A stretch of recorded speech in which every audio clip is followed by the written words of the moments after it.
And it really, there were a whole bunch of Soviet leaders in those early years. They kept dying on him. I mean, it finally is Mikhail Gorbachev with whom he finds a partner that he can deal with.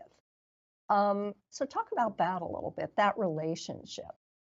Well, that relationship was pivotal. There's kind of this, I talk about in the subtitle of the book about Reagan, his life and legends. And one of the most enduring legends about Reagan is that he bankrupted the Soviet Union, that his defense buildup convinced the Soviets they had to sue for peace.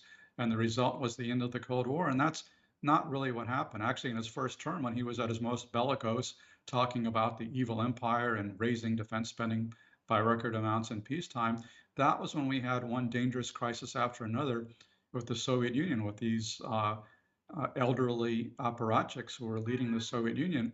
His policies did not really bear any fruit until 1985, when Mikhail Gorbachev, who was a very different kind of communist leader, came to power. And Gorbachev was somebody who had risen to the top of this communist system, but had lost faith with it. And he wanted to reform the Soviet Union, not because he wanted to keep up with the US in an arms race or because he felt compelled to do so by the US defense buildup.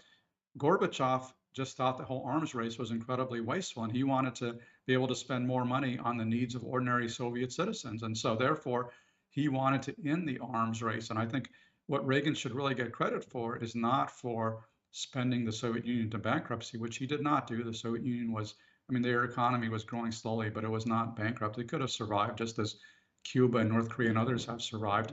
What Reagan really deserves credit for is recognizing that Gorbachev was a different kind of communist leader, somebody he could work with, even though a lot of people on the right, including his own defense secretary, Cap Leinberger, were highly, highly skeptical.